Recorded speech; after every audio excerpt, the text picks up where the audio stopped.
केला नकदी फसल है, लेकिन कई बार रेट किसान को धोखा दे जाता है। ऐसे में जोखिम कम करने के लिए कई किसान केले में इंटरक्रॉपिंग करते हैं।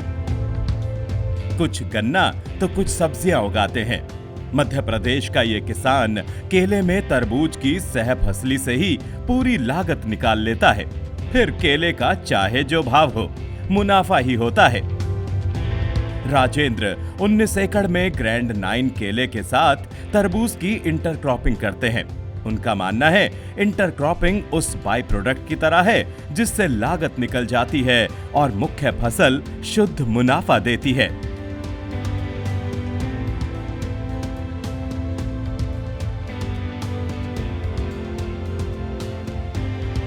यही तो है राजेंद्र गंभीर पाटिल की असली कामयाबी का राज। खेती के सॉफ्टवेयर में वो हमेशा खुद को अपग्रेड रखते हैं। किसानी का हर नया वर्जन वो अपनी जिंदगी में इंस्टॉल कर लेते हैं। इसीलिए तो उनका फार्म कभी आउटडेटेड नहीं होता। खेती में संभावना है और आप जितनी अच्छी तरीके से खेती करोगे उतनी संभावना ज़्यादा है आपकी तरक्की की। आप उतना ही पैसा अच्छा कमा सकते हो। जैसे हर समय आपका एक सीधा सा मोबाइल है, जिसका सॉफ्टवेयर चेंज हो जाएगा तो इसको आपको अपडेट करवाना पड़ता है। तो वैसे ही हर किसान अगर चाहे कि मैं अच्छी खेती कर रहा हूँ तो उसको हर 6 महीने में सर अपडेट होना है। तो आज फर्क सीधा आपने देख लिया, बाकी लोगों का 1000-1200 कट रहा है, मेरा 1700 कट रहा है। राजेंद्र पाटिल मध्य प्रदेश में केले के गढ़ बुरहानपुर जिले के कान्हापुर गांव में रहते हैं। बुरहानपुर ही भारत की वो जगह है जहां से पूरे देश में केले का भाव तय होता है। राजेंद्र 19 एकड़ में G9 केले के साथ तरबूज की इंटरक्रॉपिंग करते हैं। उनका मानना है इंटरक्रॉपिंग उस बाई प्रोडक्ट की तरह है जिससे लागत निकल जाती है और मुख्य फसल शुद्ध मुनाफा देती है। इंटरक्रॉपिंग करने का मतलब ये है सर कि कभी कभी क्या होता है कि यहाँ इस बेल्ट में लो टेम्परेचर के कारण केला काफ़ी डैमेज हो जाता है। तो जब तक ग्रो नहीं कर पाता है तब तक हम इंटरक्रॉपिंग की हमारी एक फसल कट जाती है और फिर पूरा ध्यान हम केले के ऊपर देते हैं। तरबूज में ऐसा है कि काफ़ी कम समय की इंटरक्रॉपिंग होती है, 65 से 70 दिन की इंटरक्रॉपिंग होती है। उसमें केले का कुछ भी बिगड़ता नहीं है, मतलब फसल डैमेज नहीं होती। आपको आने वाले साल में केले का उत्पादन पूरा मिल जाएगा। और रही बात भाव की के इंटरक्रॉपिंग फसलों की जो मार्केट है, तो कम से कम 1 एकड़ में आप 1 लाख से 1,50,000 रुपये तक का प्रॉफिट ले सकते हो इंटरक्रॉपिंग में। तरबूज से 1 से 1.5 लाख रुपये का प्रॉफिट हो जाता है। और केले का जो प्रॉफिट होता है, तो ये मान के चलिए कि केले का जो पूरा खर्चा है हम इंटरक्रॉपिंग के जरिए निकाल सकते हैं। खेती में तजुर्बा, तकनीक और टाइमिंग के दम पर वो साल में 45 लाख के आसपास का मुनाफा कमाते हैं। लेकिन इस सफर में सबसे बड़ी चुनौती है यहाँ की टोपोग्राफी। बरसात 1200 मिलीमीटर से ज्यादा, सर्दी 7 डिग्री तक और गर्मी 48 डिग्री तक। राजेंद्र का मानना है कि इस तरह के हालात में अगर आपको मुनाफे वाली खेती करनी है तो पौधे और बीज से लेकर इक्विपमेंट्स तक सब A1 क्लास के होने चाहिए। यहाँ पर कम से कम 1200 से 1400 मिलीमीटर बारिश होती है इस बेल्ट में।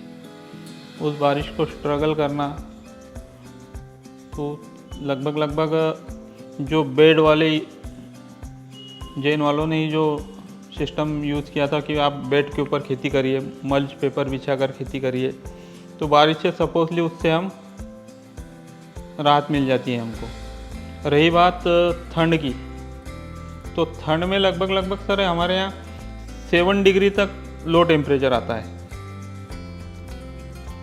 रात में फर्टिगेशन करना या फिर अलाव जलाना खेतों में, उससे राहत मिल जाती है। और टेम्परेचर के समय सर, जब गर्मियों के समय यहाँ 48 डिग्री तक टेम्परेचर जाता है,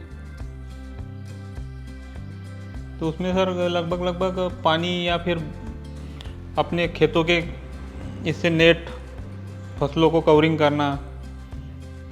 G9 केला चूज़ करने का मतलब ये है सर कि ये वैरायटी इतनी बेस्ट वैरायटी है कि आप इसको कहीं पर भी भेज सकते हो, मतलब एक्सपोर्ट में भी ये इसकी अच्छी डिमांड है। एक्सपोर्ट के साथ साथ डोमेस्टिक में भी इसकी मांग अच्छी है, तो उत्पादन अच्छा है। कटाई के समय में एक जैसी कट जाती है।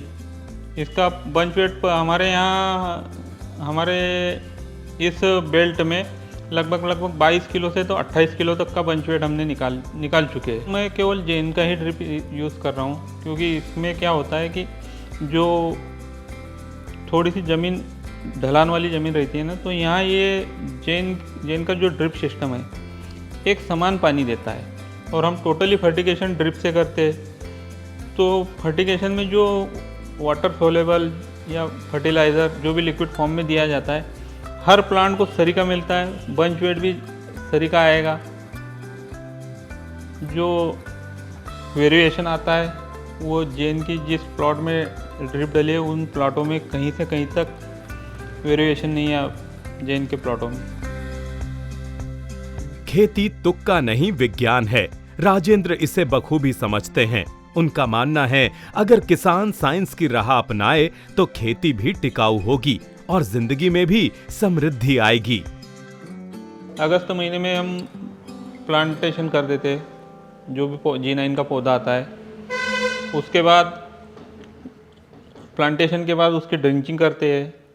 ड्रिंचिंग करने के बाद अगर ऐसा लगा कि मौसम सूखा है तो उसके समय से कंपनी के जो फर्टिगेशन के शेड्यूल है वो सारे फॉलो किए जाते हैं। ड्रिप इरिगेशन का फ़ायदा ये है कि आपको मजदूरों से राहत मिल जाती है, उत्पादन में बढ़ोतरी हो जा रही है। इतने ठंड के समय में आप खेत में जाने की ज़रूरत नहीं है, ऑटोमेशन लगा दो, सारे फर्टिलाइज़र ऑटोमेटिक छूट जा रहे हैं।